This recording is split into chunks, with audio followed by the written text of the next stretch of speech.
नहीं, कैसे खारिज कर दिया? डाडम में हुआ एसआईटी बिठाई, डाडम में हुआ एसआईटी बिठाई, जहाँ पे हुआ खुद कितनी रिपोर्टें आई, 80 ईडी तक इंक्वायरी करी है माइनिंग की। तो ये बड़ा ऐसा मामला है, इसमें कोई दो राय नहीं। ये घोटाले के ऊपर घोटाला हो रहा है और एसआईटी बैठती रही, कभी रजिस्ट्री का घोटाला, कभी रोडवेज की इसका किलोमीटर स्कीम का घोटाला, कभी बिजली खरीद का घोटाला, कभी शराब का घोटाला, लेकिन रिपोर्ट आज तक नहीं आई।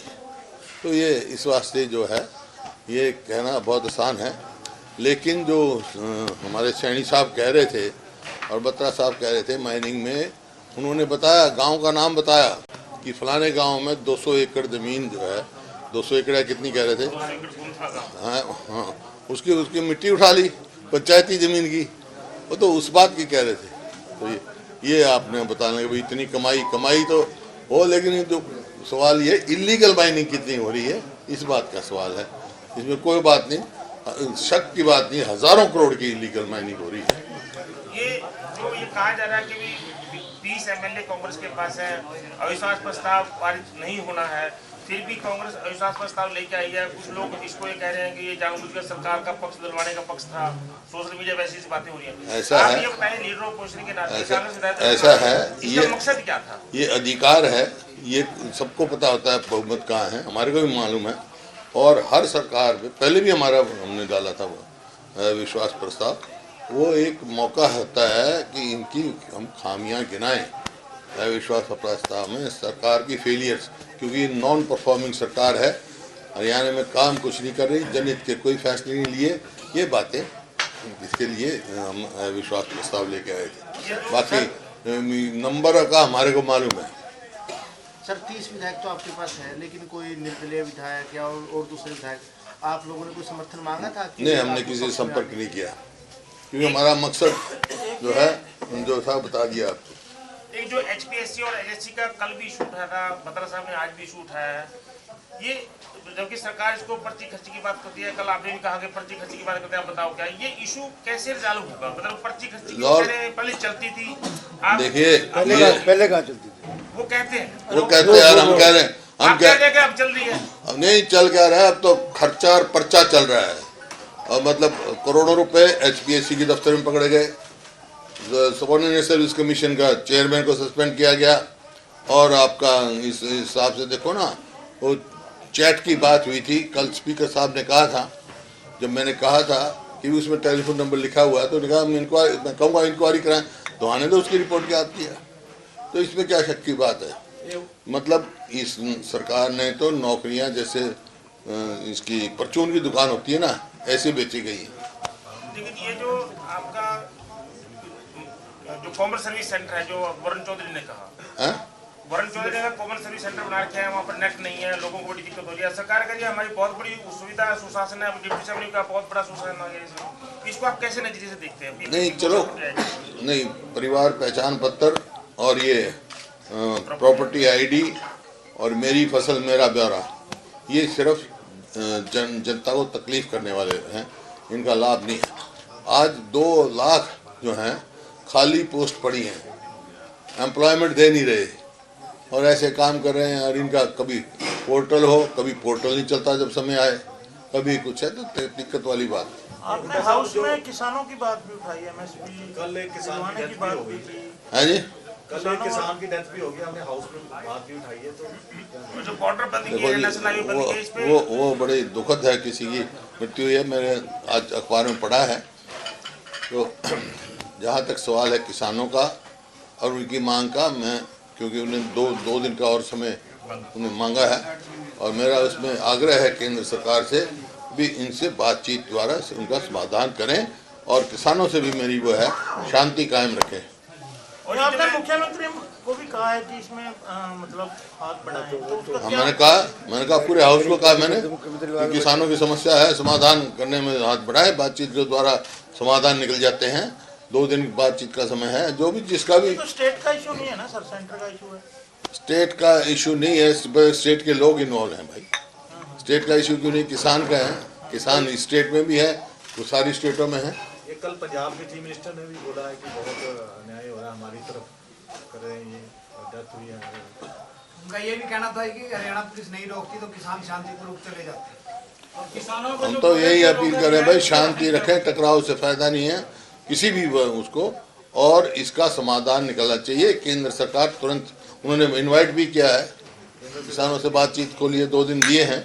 मेरे को उम्मीद है कि भाई इस बात का वो समाधान निकालेंगे, शांतिपूरी ढंग से वार्तालाप करके ये निकालेंगे। जो नेशनल हाईवे जो रोके हैं हरियाणा सरकार ने, हरियाणा पुलिस ने बॉर्डर बैरियर लगा दिए हैं, जिसकी वजह से पॉपुलेशन जैसी उधर से आ रही है, ये इसको आप क्योंकि चीफ मिनिस्टर आप रहे, क्योंकि इसको कैसे देखते हैं, ये क्या लगाए जाने चाहिए तो पुलिस के द्वारा या नहीं लगाने चाहिए? देखिए हमारे समय में तो कोई लगा नहीं, अब क्या कारण है, कानून व्यवस्था की क्या इन्होंने सोची है, क्या सोच के लगाया है, ये तो वही जवाब दे सकते हैं। लेकिन किसानों की समस्या है, इनका समाधान निकलना चाहिए, सबको प्रयास मामन करना। खां का इशू था जी, यूएपीए वाला जो है, कांग्रेस की कई मेंबर्स ने उठाया। यूएपीए जो लगाया है, इनकी एफआईआर दर्ज हुई, चाहे वो आपने चार्जशीट चालान पेश हुआ और उसके बाद जमानत हुई। उस टाइम तो ये लगाया नहीं था, उसके बाद तो कोई वहाँ हुआ ही नहीं जिसको इसको लगाया जाए। वो तो टेररिस्टों के खिलाफ लगाया जाता है आमतौर पे। क्या वजह आपको लगती है? बस वजह तो मेरे ख्याल में एक वो करने की है इनकी वजह, प्रताड़ित करने की काम का बिना वजह। तो क्या डिमांड क्या है जी, अब आप कांग्रेस की क्या मांग है? मतलब नहीं, ये यूएपीए नहीं लगना चाहिए, मुकदमा है चल रहा है वो। चीफ मिनिस्टर तो मना कर दिया, आपने कहा भी था, उन्होंने कहा कि तो इन्वेस्टिगेशन एजेंसी का काम है, सरकार का कोई लेना तो देना। मेरा तो वही मांग है भाई, यूएपीए नहीं लगना चाहिए। ये बढ़ता कर्ज सरकार का कोई घटता विकास, सरकार की जिम्मेवारी होती है। बढ़ता कर्ज और घटता विकास चीफ मिनिस्टर का सरकार एजेंसी का काम है। कर्ज का लगातार बढ़ना और विकास का ना होना, ये जो बैलेंस का आप मुद्दा उठाते रहते हैं। हाँ हाँ, कहाँ है विकास भाई? एक बात बता दो, 9 साल हो गए, 2 साल पहले कहा कि हर जिले में हम मेडिकल कॉलेज बनाएंगे। एक मेडिकल कॉलेज का नाम बता दो जो इन्होंने बना के तैयार किया 9 साल में। 9 साल में हमने 6 मेडिकल कॉलेज बनाए थे हमारे समय में।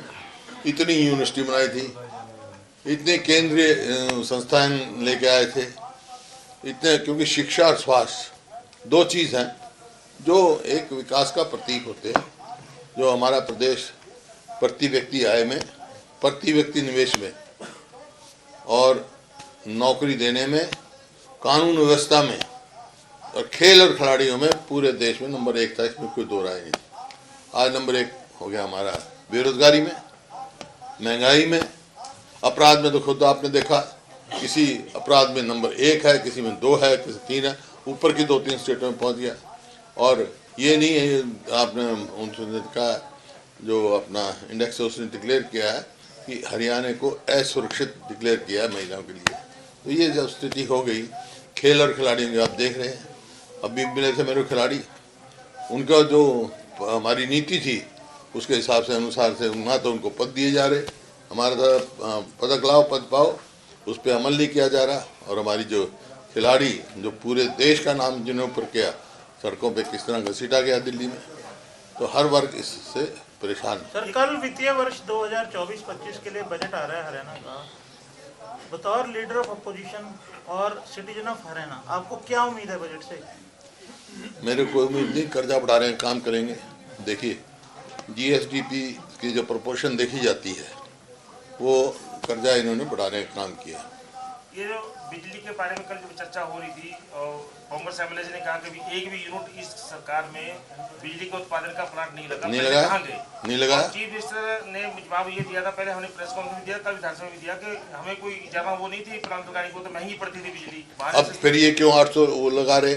फिर कल ये पहले तो क्या महंगी पड़ती थी थर्मल प्लांट यमुनानगर में, फिर 800 यूनिट उसका मेगा, अब क्यों लगा रहे हैं 800 मेगावाट का यमुनानगर में, जबकि हमारे समय का सैंक्शन था वो, तो अब क्यों लगा रहे हैं? क्योंकि बिजली का सर एक्चुअल स्थिति क्या है हरियाणा में? कल जैसे देखिए 2014 में भी सरप्लस थी और आज बिजली की कमी है, बल्कि बिजली कमी है। जो ये इनका दावा है जो इतने गांव में 24 घंटे बिजली दे रहे हैं, वो नहीं, गलत है। तो उन्होंने तो नाम मांग लिया कांग्रेस के एमएलए से कि आप नाम बताओ जिस गांव में 24 घंटे। मैंने तो कहा था मुख्यमंत्री जी मेरे साथ चलें, गांव में चलें, जितने गांव का नाम लेंगे उसमें चलें, कल कहा था, गांव वालों से पूछ लो। सर आप कह रहे हैं कि पर्चा खर्चा चलता है अब तो नौकरियों में। कल मुख्यमंत्री ने कहा है कि 29,000 नौकरियां दे देंगे, 10,500 अभी ग्रुप सी की दी है, और वो कह रहे हैं निष्पक्ष नौकरियां दी हैं बिना पर्ची खर्ची के, कोई सिफारिश। अरे ये जो कौशल रोजगार निगम, ये क्या है? भविष्यों के, उनके युवाओं के भविष्य के साथ खिलवाड़ है। कौन सी नौकरी दी है? बाहर वालों की लगी है। जो क्लास 1 क्लास 2 की आप रिजल्ट देखोगे तो हरियाणा की कम है, बाहर वाले ज़्यादा है। एक हुड्डा साहब, पंजाब के सीएम ने अनिल विज के ऊपर कार्रवाई की मांग की है कि जो हमारे यहाँ किसान हो रहा है, जिस तरह से आंसू गैस चल रहा है, उस पर क्या कहेंगे? ये तो उनका विचार है भाई, मैं ये कैसे, वो तो जांच होनी चाहिए, जांच के बाद ही दोषी को वो करना चाहिए। आपसे किसी किसान जत्थेबंदी ने कहा है कि मिलने के लिए भी हमारी बात उठाओ या कैसे? नहीं, मेरे को कोई नहीं मिला।